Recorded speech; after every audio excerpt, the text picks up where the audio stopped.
Hello guys, welcome to my blog. আজকে দেখছো বৃষ্টি পড়ছে, দুপুর থেকে বৃষ্টি পড়ছে দেখছো। আমি বৃষ্টিতে বেরিয়েছি, দেখো তোমাদের জন্য বৃষ্টিতে বেরিয়েছি। কেমন লাগছে বৃষ্টিটা? আজকে দুপুর থেকে প্রচুর বৃষ্টি দেখো, কেউ নেই, পুরো ফাঁকা রাস্তা। না এইদিকে আছে না এইদিকে আছে, কেউ নেই।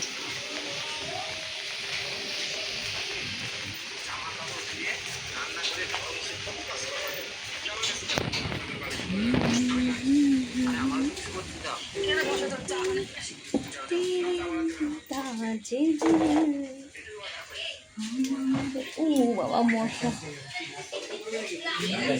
हो गया।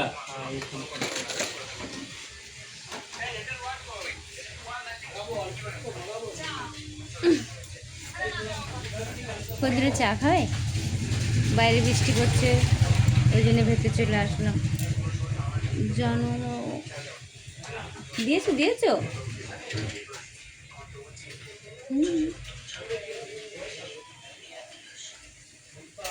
জানি না, আমার না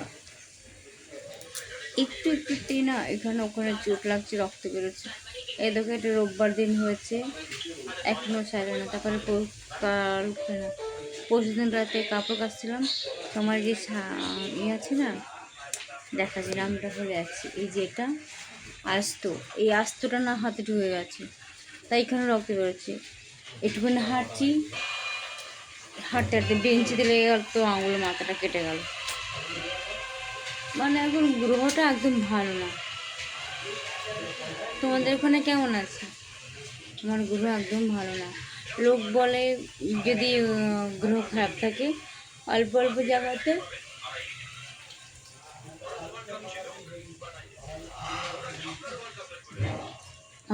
জায়গাতে মানে চোট লাগে, রক্তপান হয়। তো আমার হচ্ছে বলে, ওটা বলে মঙ্গল গ্রহ মানে হয়ে যায়। তো দেখো আমার আঙুলটা আজকে মুড়তে পারি, মানে আজ কদিন হলো কাজ করতে পারছি না। এর মধ্যে বাসন মাজছি, এর মধ্যে সব কিছু, তো আর ব্যথাটা ছাড়ছে না। এরকম জয়েন্ট জায়গায় কেটেছে, এরকম জয়েন্ট জায়গায় দেখেছো, এখানে এরকম মুড়ছি, এরকম করছি, তো শুকিয়ে গেলে আন করছি, আবার সোজা হয়ে যাচ্ছে।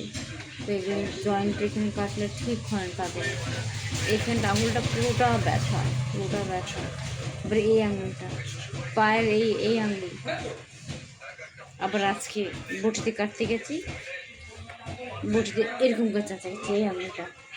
আর একটা দেখাচ্ছি, দেখো বন্ধুরা, তোমাদের বিশ্বাস করি, দেখি, এই দেখো বন্ধুরা, দেখতে হচ্ছে কালোটা, এটা কড়াই এরকম করতে গেছি, কড়াই লেগে গেছে। তো বলো, আমার গ্রহ খারাপ? তো প্রচুর খারাপ। বলে হাতে লাল সুতো বাঁধতে হয়, তো আমার হাতে অলরেডি পলা আছে লাল। তারপর দেখাচ্ছি, এই যে সুতো দেখতে পাচ্ছ, লাল সুতো, এই ছুরি জানো, এই যে লাল সুতো, গলায় লাল সুতো, তা তো আরও এদের ঠিক হয়ে যাবে। দাঁড়া,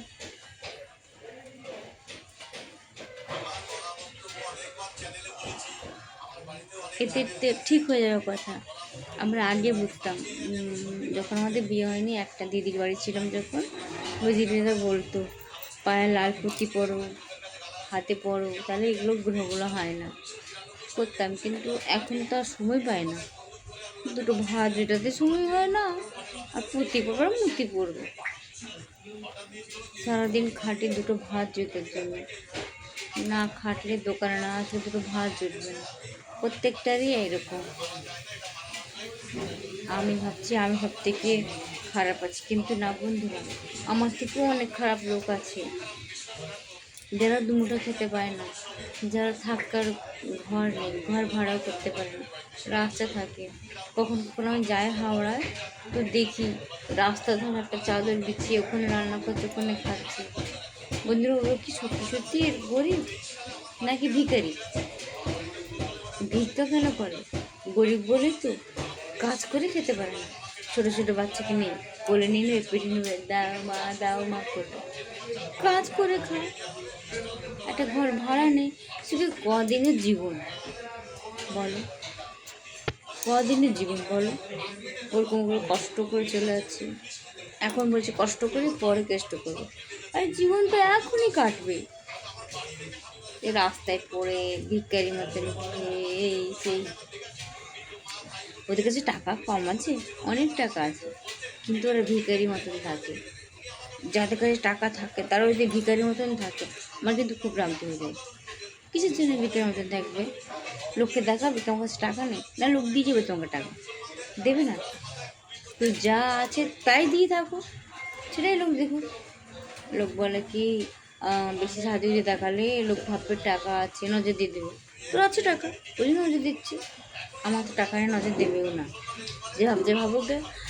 এই যে 4 আঙ্গুলের কপালে যা বিধাতা লিখে দিয়েছে জন্মের সময়, সেটাই হবে। সে তুমি মেটাতেও পারবে না, আর উপরে চাপাতেও পারবে না। এখানে যা বিধাতা লিখে দিয়েছে সেটাই হবে। সে তুমি আজকে বলো কালকে বলো, সব কিছু বিধাতা লিখে দিয়ে যায়। তুমি আমি পাল্টাতে পারবো না। যদি এখানে সুখ থাকে সুখ হবেই, যদি এখানে কষ্ট থাকে কষ্ট হবেই, যদি এখানে কারোর সেবার লেখা থাকে তোমাকে সেবা করতেই হবে। সে তুমি কোটিপতি হোক বা গরিব হোক, বা তোমাকে যদি কেউ সেবা, তুমি কারোর সেবা করেছো, ওইটা ফেরত আসবে, কোনো না কোনো ফেরত আসবে। আমার দিদি আমাকে আশীর্বাদ দিয়েছে, বোন তুই আমার পা টিপছিস, মালিশ করছিস, আমার সেবা করছিস, এই সেবাটা কিন্তু তোরা রইলো, কোনো না কোনো রূপে তুইও সেবা পাবি।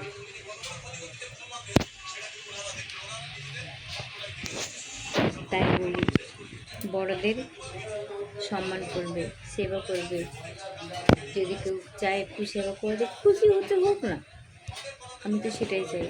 আমি যদি কাউকে সাহায্য করব, কারোর হেল্প করবো, আর ঠিক আছে, আমাকে কোনোদিন মনে করে না, কোনো ব্যাপার না, কিন্তু সময় পড়লে তো মনে করে, তাই না? তো বলো না, যেখানে তোমাকে নিমন্ত্রণ করে না সেখানে কিন্তু যাবে না, যে তোমাকে ডাকে না সেখানে তুমি যাবে না, যে তোমার সাথে কথা বলতে চায় না তুমি তার সাথে কথা বলবে না, সে তোমার অপমান হবে। যে তোমাকে অবহেলা করছে তুমি তার কাছে মান সম্মান পাওয়া যাবে না। সে চাইবে তখন তুমি তার সাথে কথা বলবে, তোমার ওয়েটটা রাখো। এই যেরকম আমি একজনের সাথে কথা খুব বলতাম, কিন্তু দেখলাম ও আমাকে বাজে ধরনের ভাবতো, মানে ক্যারেক্টার খারাপ, এরকম টাইপের আর কি।